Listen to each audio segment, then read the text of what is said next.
Her smile in class wasn't just kind, it was dangerous. I was 19, a college freshman, barely keeping my head above water in a sea of new faces, endless assignments, and the weight of expectations I wasn't sure I could meet. Ms. Harper, Eleanor, as I'd later whisper in moments that felt stolen from the universe, was my English professor. She was 38, with this quiet intensity that turned every lecture into something personal, like she was speaking just to me. Her eyes lingered a little too long when she handed back my essays, her fingers grazing the paper in a way that sent a spark through me, a pull I couldn't name but couldn't ignore. It was wrong, wasn't it? She was my teacher. I was her student. The lines were clear, drawn in sharp ink by rules older than both of us. But every time she leaned over my desk, her hand brushing mine, my heart raced like I was running from something, or toward it. I didn't know which scared me more. I'd catch myself staring at her in class, memorizing the way her dark hair fell across her shoulders, the way her voice softened when she read poetry aloud, like she was sharing a secret with the room. She wasn't like the other professors, stiff, distant, reading from slides like they were counting down the minutes. Eleanor was alive, her passion for words spilling into every sentence, every glance, every pause that felt like it was meant for me. I told myself it was just a crush, a fleeting obsession I'd laugh about years later over drinks with friends. But then came the late-night office hours, the extra help, sessions that started with books and ended with conversations about life, about dreams, about things we shouldn't have been talking about. The air between us thickened, heavy with words we didn't dare say, with glances we couldn't take back. One night, her hand rested on mine for a second too long, and I swear the world stopped. My breath caught, my pulse hammering in my ears, and I wondered if she felt it too, the fire, the danger, the line we were inching toward. Was I imagining it? Was I the only one drowning in this feeling? Or was she crossing a line she knew I wanted crossed? I didn't know what terrified me more, the idea that she felt nothing, or the possibility that she felt everything. This wasn't just a crush anymore. It was a spark that had caught, a flame that was starting to burn. You ever meet someone who makes you question everything you thought you knew about yourself? That's what Eleanor did to me. And what happened next? Well, it changed my life forever. Stay with me, because this story isn't what you think it is. Let me take you back to that first semester of college, when I was a mess, barely 19, still figuring out who I was, juggling classes, a part-time job at a campus coffee shop, and a social life I wasn't even sure I wanted. I'd grown up in a sleepy little town in upstate New York, where everyone knew everyone, and I'd spent my whole life feeling like I didn't quite belong. My parents were proud but distant, always busy with their own lives, and I was the quiet kid who read too much and dreamed too big. College was supposed to be my escape, my chance to reinvent myself, to become someone bold, someone who mattered. But instead I felt like I was drowning. My grades were slipping, my confidence was shot, and I was starting to wonder if I'd made a huge mistake leaving home. I'd lie awake at night, staring at the ceiling of my cramped dorm room, wondering if I was cut out for this, any of it. Then there was Ms. Harper's class, English Lit 101, a mandatory course I only took because it fit my schedule. From the first day, she was different. Eleanor Harper didn't stand at a podium, droning on about syllabi or deadlines. She walked among us, her heels clicking softly on the linoleum, her voice carrying this quiet power that made you lean in, like she was telling you something important. She was beautiful, sure, but not in a way that screamed for attention. It was the kind of beauty that hit you slowly, her sharp cheekbones, her warm hazel eyes that seemed to see right through you, the way her lips curled into a half-smile when she caught you daydreaming. She had this knack for making you feel seen, like your thoughts mattered, like you weren't just another face in a room of 30 strangers. I wasn't a great student, not by a long shot. My essays were messy, my ideas half-formed, scribbled in a panic the night before they were due. But Eleanor never made me feel small. She'd write these long, thoughtful comments in the margins of my papers, her handwriting neat and deliberate, urging me to dig deeper, to find my voice. "You're holding back," she wrote once, in red ink that felt like a challenge. Don't be afraid to feel the words. I didn't know what that meant at first, but I wanted to figure it out, for her. I started staying after class, asking questions I didn't really need answered, just to hear her talk. She'd lean against her desk, arms crossed, her eyes bright with this quiet amusement, and explain things with a patience that made me feel important. Like I wasn't just a kid struggling to keep up. It wasn't long before I noticed the little things. The way her eyes softened when she looked at me, like she was seeing something no one else did. The way she'd call on me in class, even when my hand wasn't raised, like she wanted to hear my voice. I told myself I was reading too much into it. She was my professor, for God's sake, older, wiser, untouchable. She probably acted this way with everyone, right? But there was this one moment, maybe a month into the semester, when everything shifted. I was struggling with an essay on Wuthering Heights, my thoughts a jumbled mess of Heathcliff's rage and Cathy's longing. I stayed late one day, hoping for some clarity, and she offered to meet me after hours to talk it through. "You've got potential," she said, her voice low, almost conspiratorial, like we were sharing a secret. "I'd hate to see it go to waste." That first office hour was innocent enough, or at least it started that way. We sat in her cramped office, surrounded by stacks of books and papers, talking about Heathcliff and Cathy, about love that destroys everything in its path. But as the weeks went on, those meetings became something else. We'd drift from books to personal stories, her failed marriage, the way it left her feeling hollow, my lonely childhood, the way I'd always felt like an outsider. She'd laugh at my bad jokes, her eyes crinkling at the corners, and I'd hang on her every word, memorizing the cadence of her voice, the way she'd pause before saying something vulnerable.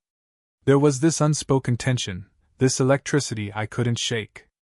I started wondering what it would be like to close the distance between us, to touch her hand, to see if she'd pull away. I knew it was wrong, knew it could ruin everything, but the thought consumed me. And the scariest part? I was starting to think she felt it too. By mid-semester, I was in deeper than I'd ever been in my life. Eleanor's office hours were my lifeline, the one thing I looked forward to in a week of chaos and self-doubt. I'd show up early, my heart pounding, my palms sweaty, clutching my notebook like it was a shield against whatever was happening between us. Her office was this cozy, cluttered space, books stacked on every surface, a single lamp casting a warm, golden glow, her perfume lingering in the air like a memory I couldn't shake. We'd sit across from each other, the desk between us like a barrier we both pretended wasn't there. But every now and then, she'd lean forward, her fingers brushing mine as she pointed at a passage in my essay, and I'd lose my train of thought entirely. My words would stumble, my face would flush, and she'd smile, just a little, just enough to make me wonder.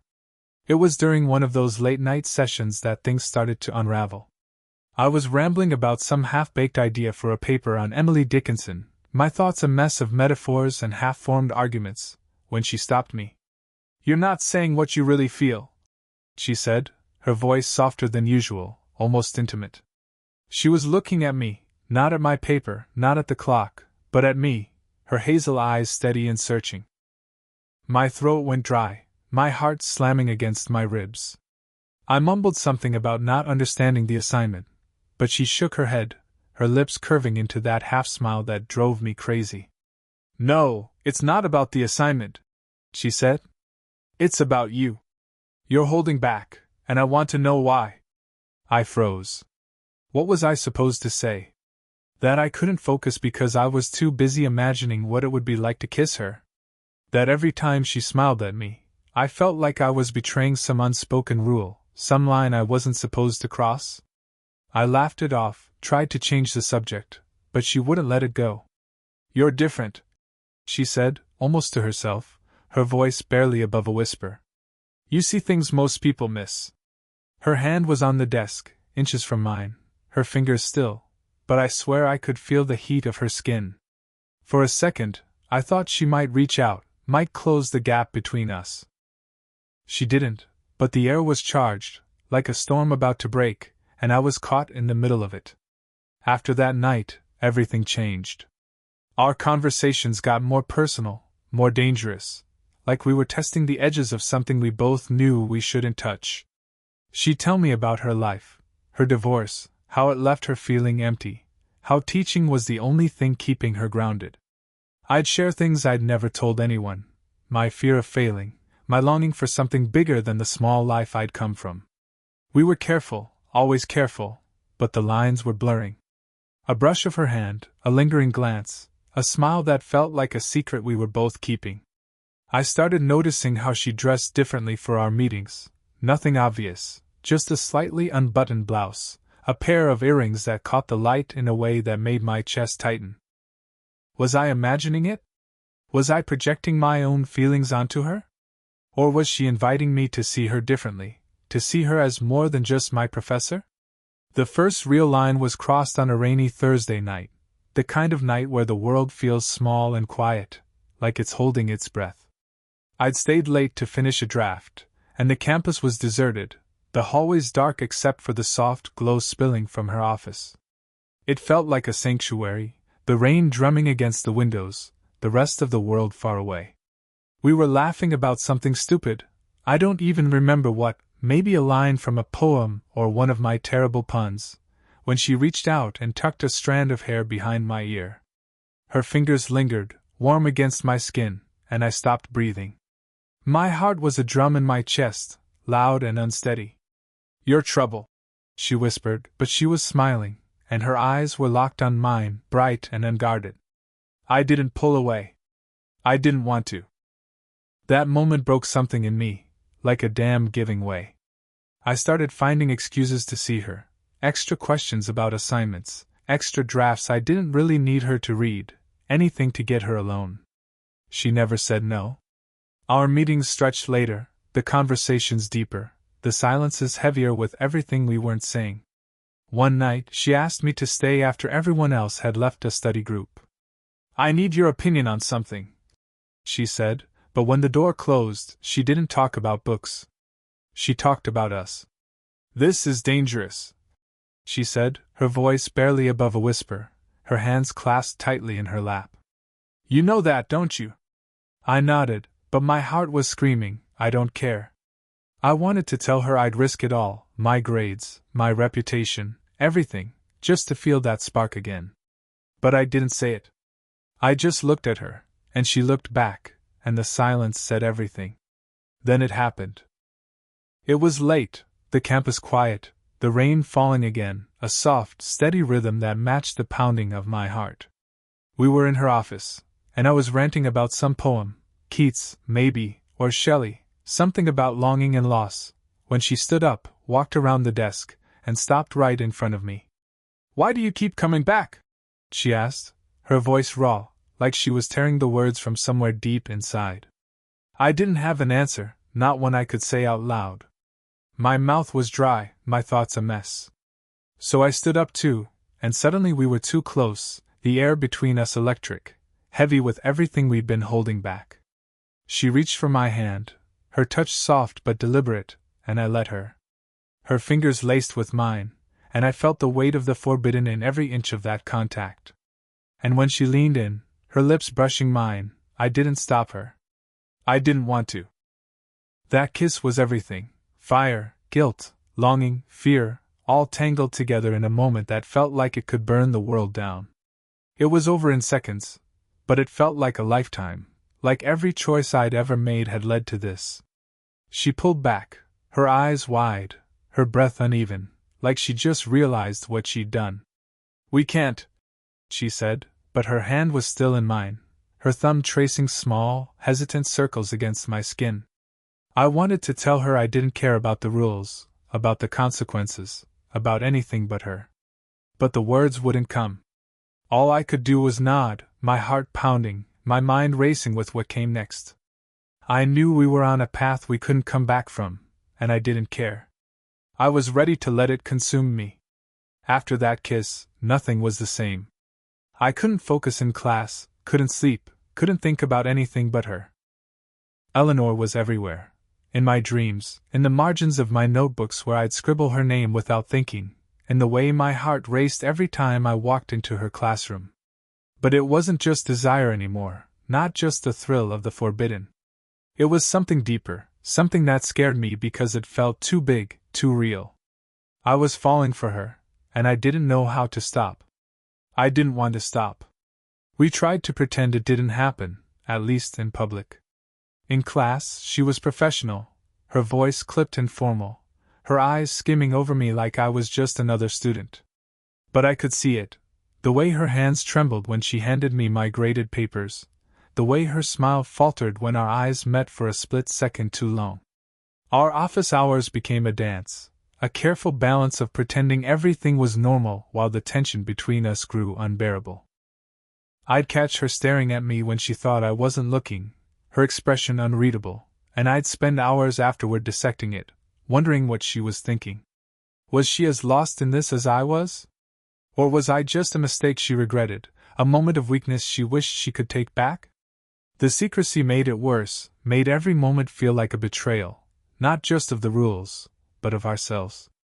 I started noticing things I hadn't before, how the other students looked at her, their eyes lingering a little too long, their voices bright with admiration. Was I imagining it, or were they drawn to her the way I was? I overheard a professor in the faculty lounge joking about her fan club of students, and my stomach twisted, a mix of jealousy and fear. Was I just another kid with a crush, one of many who'd fallen for her charm? Or was this real, something only we shared? The doubt gnawed at me, but it only made me want her more, like I had to prove this was different. One night she called me, not from her office, not from her campus email, but from her personal phone, a number she'd never given me before. "We need to talk," she said, her voice tight, almost urgent. She asked me to meet her off campus, not at her office or a coffee shop, but at a quiet bar on the edge of town, the kind of place where no one would recognize us. I was terrified, my mind racing with possibilities. Was she ending this? Was she in trouble? But I went, my heart in my throat, my hands shaking as I pushed open the door. She was waiting in a corner booth, her hair down, her usual confidence replaced by something raw, almost vulnerable. "This has to stop," she said, her voice low, her eyes fixed on the table. She talked about the risks, her job, my education, the scandal that could ruin us both. But then she reached for my hand under the table, her fingers intertwining with mine, and I knew she was as trapped as I was. "I don't know how to let you go," she whispered, and those words hit me like a punch, because they were my truth too. That night we didn't stop. We couldn't. We started meeting in secret, her car parked in a shadowed lot, a park at dusk where the trees hid us from the world, a motel room once, when the need to be close outweighed the fear of getting caught. Every touch, every kiss, was a mix of euphoria and guilt, like we were stealing moments we didn't deserve. I'd lie awake afterward, replaying every second, wondering how something so wrong could feel so right. She'd tell me about her life, her loneliness, the dreams she'd buried after her marriage fell apart, the way she felt alive with me in a way she hadn't in years. I'd tell her about my fears, my hopes, the way she made me feel like I was more than just a kid from a nowhere town. Those moments were ours, fragile and fleeting, but they were everything. But the cracks were starting to show, and they were impossible to ignore. I was distracted, my grades slipping further, my friends noticing I was always busy, with vague excuses. I'd snap at them when they asked where I'd been, my paranoia growing with every sideways glance. Eleanor was jumpier too, her lectures less polished, her smile forced, like she was carrying the weight of our secret in every step. One day, a classmate made a snide comment about how I was her favorite, her tone dripping with implication, and I laughed it off, but inside, I was panicking. Were we that obvious? Were people starting to talk? The fear of getting caught was always there, a shadow lurking in every moment we stole, but it only made us cling tighter, like we were racing against a clock we couldn't see. The more we tried to hide, the more reckless we became. We'd linger too long in her office, our voices too low, our laughter too intimate. I'd catch myself smiling at her in class, forgetting the room full of eyes watching us. She'd brush past me in the hallway, her hand grazing mine for a split second, and I'd live off that touch for days. But every moment felt like a gamble, like we were daring the world to notice. I started hearing whispers, nothing concrete, just vague comments about how Eleanor was too close with her students, how she was too invested. I told myself it was nothing, just gossip, but the knot in my stomach tightened every time. Then came the night that broke everything, the night that still haunts me. It was late, the campus empty, the air heavy with the promise of rain. We were in her office, and I was sitting on the edge of her desk, her hands in mine, our fingers intertwined like they belonged there. We were talking about nothing, some book, some poem, anything to keep the moment alive, when we heard footsteps in the hallway. The door wasn't locked. We froze, her eyes wide with fear, my heart slamming against my ribs so hard I thought it might burst. The footsteps paused, then moved on, a janitor, probably, or a security guard making rounds, but it was a wake-up call, a reminder of how close we were to disaster. "We're playing with fire," she whispered, her voice shaking, her hands pulling away from mine. "This can't go on." But even as she said it, she was leaning closer, her lips finding mine, like she was daring the world to catch us. That kiss was desperate, reckless, like we both knew it might be the last. The days that followed were a blur of tension and longing. We tried to pull back, to keep our distance, but it was like trying to stop a tidal wave. I'd see her in class, her voice steady but her eyes haunted, and I'd want to reach out, to tell her we could find a way. But the fear was always there, growing louder, more insistent. I started noticing things, professors watching her a little too closely, students whispering when I walked by. I told myself I was paranoid, that we were careful enough, but deep down, I knew we were running out of time. Every touch, every glance, felt like a countdown, and I wasn't ready for it to end. Then it did, in the worst way possible. I showed up to her office one afternoon, my heart in my throat, ready to tell her I didn't care about the risks, that I'd do anything to keep us, alive. But she wasn't there. Her desk was cleared out, her books gone, the space eerily empty, like she'd never existed. A substitute teacher took over her classes, a stiff, older man who read from the textbook like it was a punishment. No one said anything official, but the rumors started swirling, an investigation, whispers of inappropriate conduct, vague accusations that no one would confirm. I tried calling her, texting her, but her number was disconnected, her email bounced back. She was gone, just like that, no explanation, no goodbye, no trace. The guilt ate me alive. Had I pushed her too far? Had I been the one to ruin her life? I spent months replaying every moment, every touch, every word, searching for the mistake that had cost us everything. Was it my fault?